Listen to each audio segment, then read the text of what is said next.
Praise the lord. మన ప్రభువును లోకరక్షకుడైన యేసుక్రీస్తు నామమున మీ అందరికీ నా యొక్క ప్రత్యేక వందనములు. ఈ ఉదయకాల సమయమున దేవుడు మనకిస్తున్నటువంటి వాగ్దానమును చదువుకుందాం. 18వ దావీదు కీర్తన 32వ వచనము. నాకు బలము ధరింపజేయువాడు ఆయనే, నన్ను యథార్థ మార్గమున నడిపించువాడు ఆయనే. ఆమేన్. దేవునికే మహిమ కలుగును గాక. ఈ ఉదయకాల సమయమున దేవాతి దేవుడు ఈ యొక్క వాగ్దానము ద్వారా మనందరితో మాట్లాడుతూ ఉన్నారు. ఈ యొక్క వాక్యమును మనం జ్ఞాపకం చేసుకుంటే, నాకు బలము ధరింపజేయువాడు ఆయనే. ఇక్కడ కీర్తనాకారుడు చెప్తూ అంటున్నాడు, నాకు బలమును ధరింపచేయువాడు ఆయనే అని చెప్తూ ఉన్నాడు. ఈ రోజులలో దేవుడు ఇచ్చు బలము లేక, దేవుడు ఇచ్చు సహాయం లేక ఎన్నో విషయాలలో పడిపోతూ ఉన్నాము.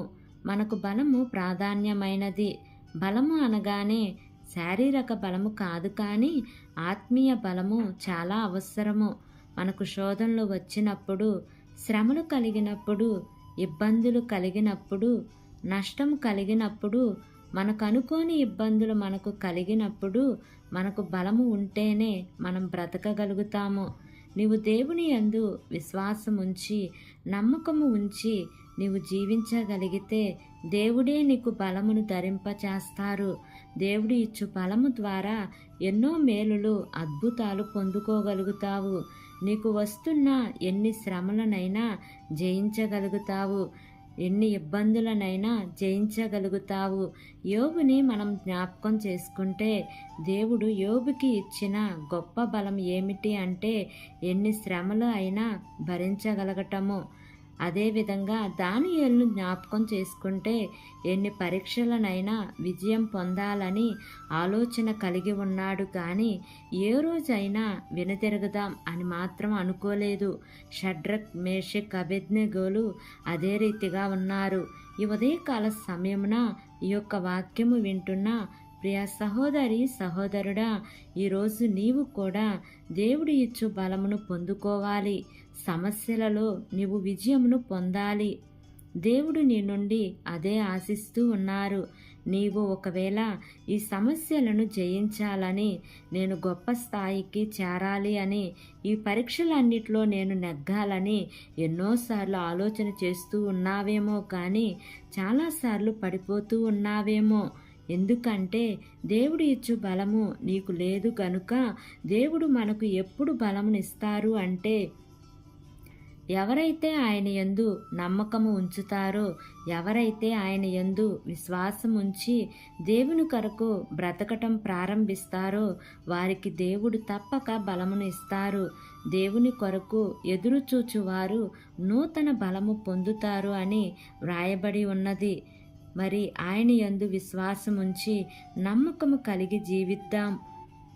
మరి అప్పుడు దేవుడు తప్పక బలమును మనకు ధరింపచేస్తారు. కాబట్టి ఈ వాగ్దానమును నమ్మి ఈ వాగ్దానం ప్రకారంగా జీవిద్దాం. దేవుడు ఈ వాగ్దానము మనందరి జీవితములలో నెరవేర్చబడును కాక. ఆమేన్. ప్రార్థన చేసుకుందాం. ప్రేమ కలిగిన యేసయ్యా, కృప కలిగిన దేవా, నీకు వందనాలు తండ్రి. నీకు స్తోత్రంలో ప్రభువా. ఇంతవరకు నీ కృపలో మమ్మల్ని కాచి కాపాడిన విధానాన్ని బట్టి నీకు వందనాలు ప్రభువా. ఈ ఉదయకాల సమయమున మీరు మాకు ఇచ్చినటువంటి ఇటు వాగ్దానాన్ని బట్టి నీకు వందనాలు ప్రభువా. అయా, బలము లేక తండ్రి ఎంతోమంది సూసైడ్ చేసుకుంటూ ఉన్నారు ప్రభువా. వారి యొక్క సమస్యలలో, కష్టాలలో, ఇరుకులలో, ఇబ్బందులలో, బాధలలో తండ్రి వారిని ఆదరించే వారు లేక ఎంతోమంది నష్టానికి వెళ్ళిపోతూ ఉన్నారు. కానీ తండ్రి మీరైతే చెప్పుచూ ఉన్నారు, నేను మీకు బలము ధరింపజేసే వాడిని అని చెప్తూ ఉన్నారు కదా ప్రభువా.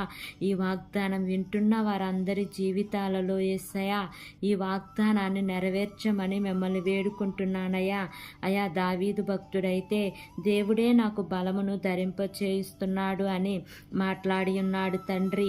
అదే రీతిగా ఈ వాగ్దానమును విని నీ యందు విశ్వాసం ఉంచిన ప్రతి ఒక్కరిని కూడా జ్ఞాపకం చేసుకోండియా.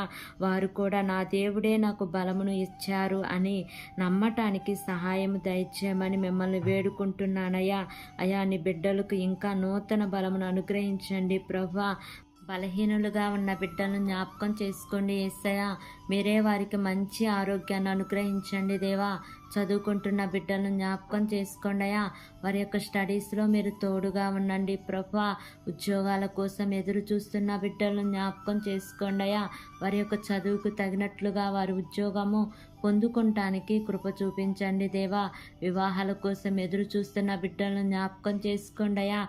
గర్భఫలాల కోసం ఎదురు చూస్తున్న బిడ్డలను జ్ఞాపకం చేసుకోండి అయ్యా. వారి యొక్క గర్భద్వారాలు మీరు తెరవండి యేసయ్యా. దేవా, కోర్టు కేసులతో బాధపడుతున్న వారిని జ్ఞాపకం చేసుకోండి అయ్యా.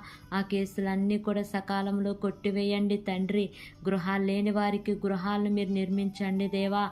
మా దేశాన్ని పరిపాలిస్తున్న ప్రతి అధికారుల కుటుంబాలను జ్ఞాపకం చేసుకోండి అయ్యా. వారు ఏ పని చేసినాను సఫలతను మీరు వారికి అనుగ్రహించండి అయ్యా. వారి ప్రయాణాల్లో క్షేమాన్ని ఇవ్వండి తండ్రి. వారికి మంచి ఆరోగ్యాన్ని అనుగ్రహించండి తండ్రి. నీకు స్తోత్రములయ్యా. ఈ దినమును నూతనముగా ప్రారంభిస్తున్న ప్రతి కార్యక్రమంలో యేసయ్యా మీరు ముందుండి నడిపించండి దేవా. అయా నీ ప్రియ బిడ్డలను జ్ఞాపకం చేసుకోండి అయ్యా. వారు చేస్తున్న ఉద్యోగమును, వ్యాపారమును, చేతు పనులన్నిటిని కూడా మీరు ఆశీర్వదించమని, వారి ప్రయాణాల్లో క్షేమాన్ని ఇవ్వమని, నా యొక్క ప్రార్థన ఆలకించి అంగీకరించమని నజరేయుడైన యేసు అతి పరిశుద్ధ నామమున అడిగి వేడుకొని పొంది ఉన్నాము తండ్రి. Amen, amen, amen. Praise the Lord. God bless you all.